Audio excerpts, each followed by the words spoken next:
So today I'm going to be going over the twab.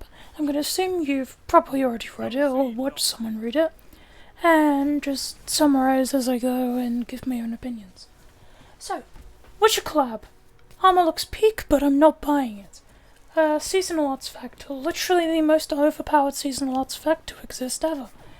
You have some awful anti-champion mods this season, including Overload Rocket, which I've joked about before because it's such an absurd idea, but here we are.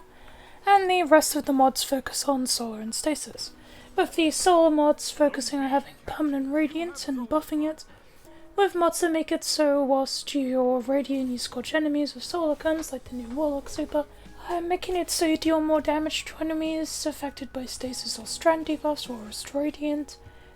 Rapid precision hits and rapid kills with Solar weapons will make you Radiant. Using a Solar super will not only give everyone nearby Radiance, but also increase everyone's super damage, and whilst you're Radiant, getting a precision kill will just cause the enemy to ignite. Then there's the Stasis and Strand mods, which are a little less insane. You've got picking up an orb grants unraveling rounds, killing a frozen target spawns Stasis crystals, breaking a combatant shield has a chance to freeze or suspend it, damaging unraveled enemies with a weapon will occasionally spawn a Fretling, and shattering frozen targets and stasis crystals deals more damage. Shattering a stasis crystal will release shards of ice, which then damage and slow enemies. There's also the generic artifact mods, such as Combined Siphon and increased ability damage against Taken and Scorn, ability final blows, spawn orbs of power whilst your super is newly charged, then Solo Operative, which increases your damage by 15% whilst solo, and the return of two armor mods in the artifact, being Blast Radius and Argent Ordnance. Blast Radius giving you armor charge on multi-kills with rockets and grenade launchers, and Argent Ordnance giving you a damage and reload buff after firing a rocket, but consuming one armor charge whenever you fire a rocket. And I think the return of these as artifact mods is really stupid.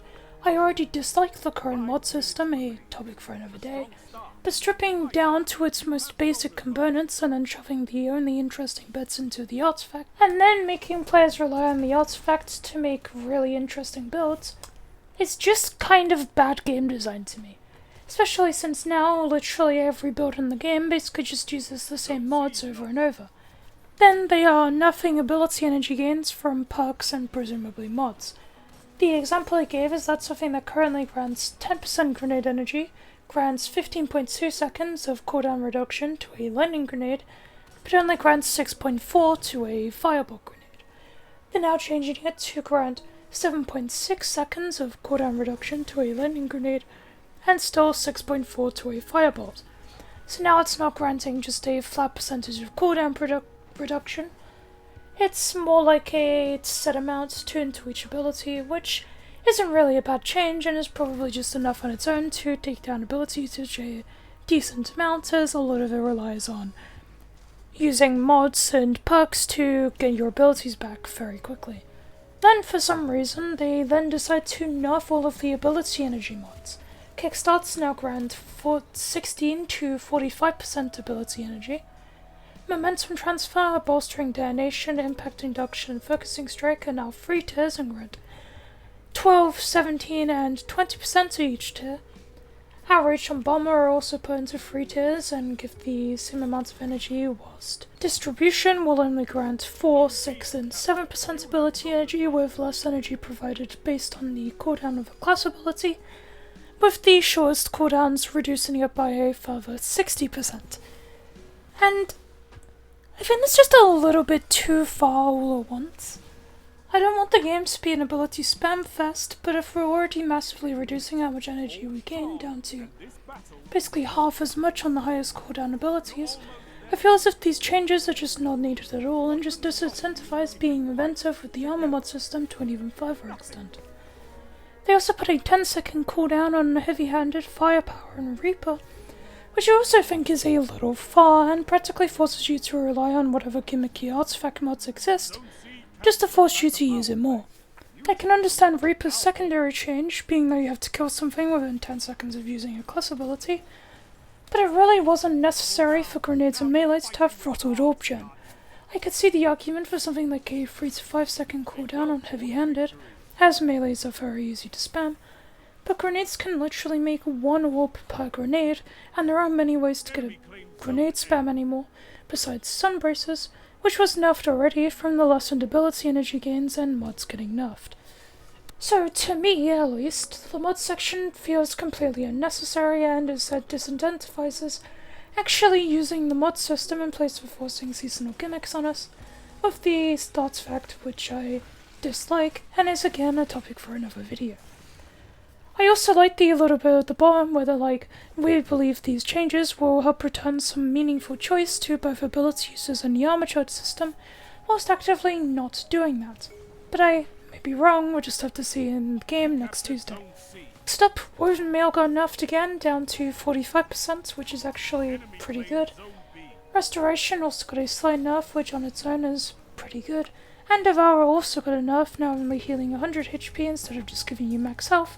And then Feed the Void grants increased grenade ability regen whilst Devour is active, and improves the strength of Devour. Generally, pretty good. Then stopping you from using a slight melee ability after shooting. This includes Shoulder Charge, Health Storm, Consecration, Flechette Storm, Lightning Surge, and Tempest Strike, which I think is just stupid, as this was never really a problem, as it was effectively the same as just shooting someone with a shotgun and then doing a normal melee. If you had this happen to you, I believe you probably would have died anyway.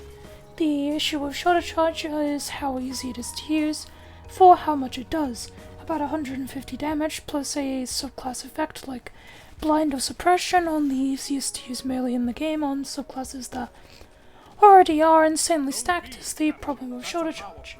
Not just sliding at someone with a shotgun and then firing before a Shoulder Charge to guarantee a kill, which you would have probably died from anyway. So, another unneeded change in my opinion. However, they are buffing Tempest Strike seemingly to compensate for this change. It now deals 125 damage and has better tracking and consistency over rough terrain. Then there's the part where Bungie tried to kill Solar Titan. Throwing Hammer now takes 1.4 seconds to recharge upon picking it up and has slightly better tracking. Sunspots only last 12 seconds instead of 20 seconds for standing inside of it, but will still last the same 5 seconds when you're not standing in it. Which these not only do not address why Solar Titan is good in the slightest, but just make him more awkward to use instead of actually nerfing it. The Throwing Hammer is not the reason Solar Titan is so good. It is part of the reason, but it isn't why. In fact, Throwing Hammer without Roaring Flames is quite mid, and you need to combine the two to make it usable in in-game, and then you need Sunspots for restoration, otherwise you're just throwing yourself at enemies, taking tons of damage with zero healing. And as such, they are the real reason Solar Titan is a amazing subclass, as with permanent restoration and sunspots you can just be invulnerable, and you can still spam hammers for roaring flames and sunspots. It's just a bit more awkward and annoying to play with the 1.5 second timer on it. So yet again, another unneeded or just useless change to make the game worse. Next up is Banner of War, which arguably got buffed, as now it'll take double the amount of enemy defeats to get more stacks of Banner of War, but you get more time per kill to compensate, and considering you generally don't need the healing on Banner of War Titan, which is all that ends up getting buffed with more stacks, this will just be a buff in most content. Then there's the pretty underwhelming stasis changes, which won't really do a whole lot apart from maybe one or two things. Fragments. Whisper of Hedrons no longer has a strength penalty, Whisper of Impetus now grants 10 resil, Whisper of Hunger no longer decreases mobility and intellect, but instead has a negative 20 strength penalty, Whisper of Bonds no longer has a discipline penalty, and Whisper of Shards no longer grants 10 resil. Which I think is just annoying more than anything.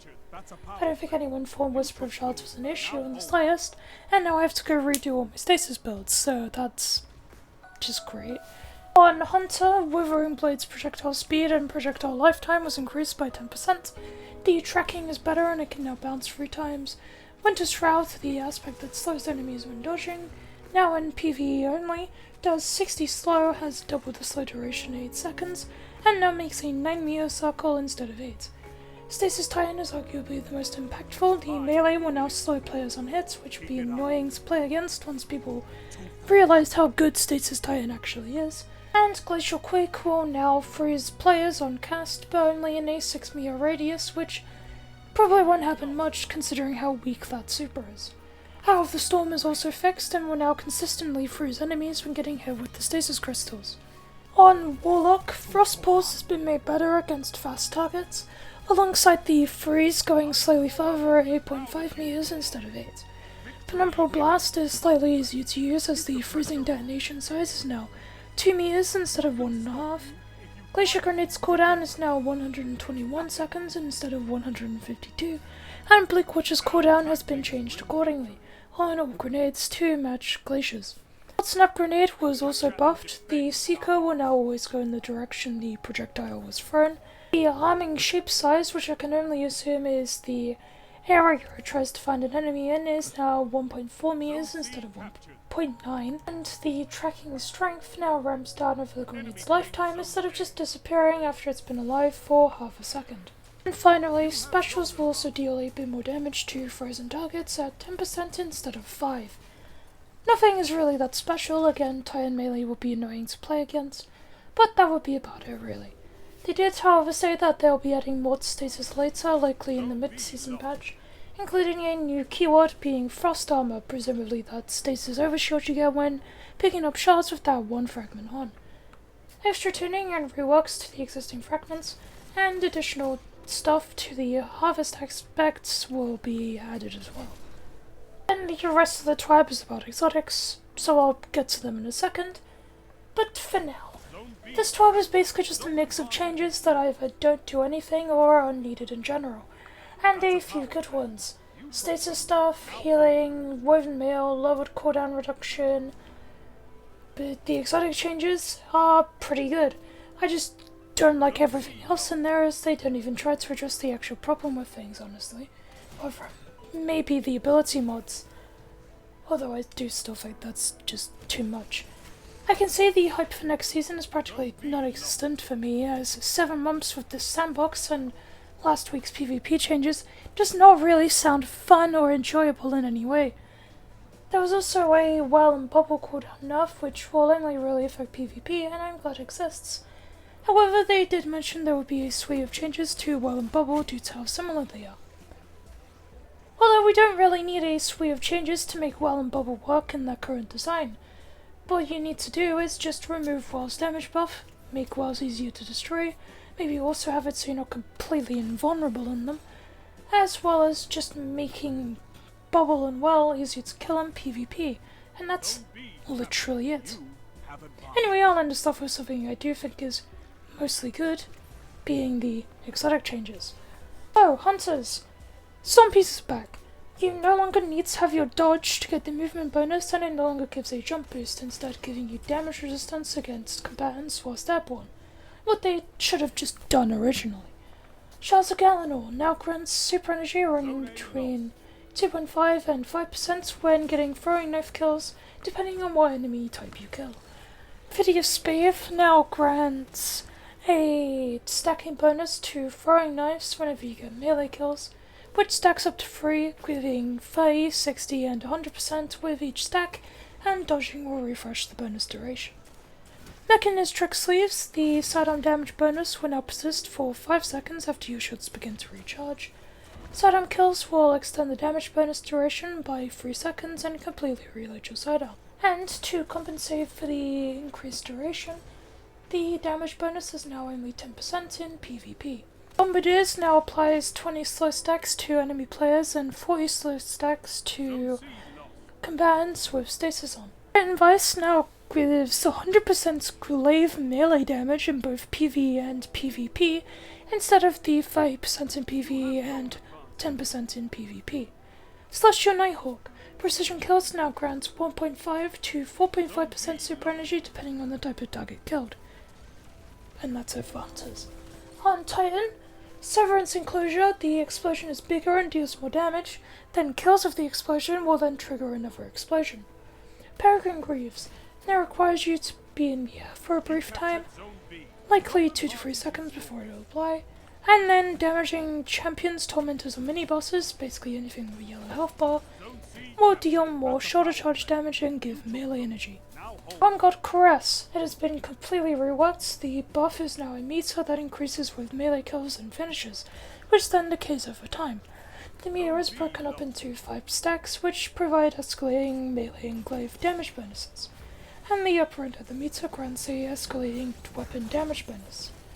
And as the meter decays, it'll go through the earlier tiers instead of activating completely, basically like armor charge. Ashen Wicks will now allow fusion grenades to stun non-stop champions. Simple steps, the melee lunge has been removed and it instead grants improved handling and reload speed when surrounded. They've reduced the PvE surrounded melee damage bonus to 165 instead of 200%, and increased the glaive melee damage bonus to 100% instead of 50. On Precious Scars, kills with weapons matching your subclass will now apply restoration for 1.5 seconds in PvP and 3 seconds in PvE. This is one of the exotic changes I really don't understand, as this just allows you to take Solar Titan's constant restoration to other classes, which as mentioned before is one of the main reasons it's super powerful. You know, as you get restoration from sunspots. But whatever, I guess. Then on Warlock, Balados Wrath Reavers. Now when you cast a Frost Pulsed Rift, nearby allies gain Tier 2 Stasis Surge for 10 seconds in PvE and 5 seconds in PvP, alongside a 50 HP Overshield. Thank you for adding Void Titan to Stasis Warlock Bungie. Very cool. And then they also got rid of Wrath Reaver's coolest function, and now you can only get a Tier 4 Stasis Surge instead of the 10% damage bonus when using your heavy attack during super. Buff has failed. Casting your super grants cure to you and nearby allies. When your super ends, you gain greatly increased melee and grenade regen for 8 seconds. Fermenters. The size and duration of the weakening burst will last longer. Constein Armlets. Melee kills and finishes grant cure and restoration for 8 seconds. Finishes grant a better restoration. The Aeon changes. So, I actually quite like how the Aeon changes work in their current form. I think they had a nice set of support options for each class, and personally my favourite was on Hunter with Sector Force. So let's see what they did to it. Rapid precision hits grant handling and reload speed, and it lasts for 10 seconds. You know, still the same as it currently does, but the duration is a bit longer. No longer grants bonus melee and grenade energy when stunning a champion or defeating a yellow bar enemy. Now instead, stunning a champion or rapid precision hits against yellow bars will mark them, making your allies deal 20% more damage. When a target is first marked, Aeon caught allies who do not have Sector Force equipped will gain grenade and melee energy. Which then basically ruined what I liked it for. Whilst I will probably still use it as it's undeniably good, my build was based around supplying my teammates with damage boost through Lumina and Radiant so they could slay out and then finish any yellow bar enemies they leave to help with their cooldowns, as it provided 50% melee and grenade ability energy, which was actually quite fun. But now a large chunk of that build is missing, unfortunately.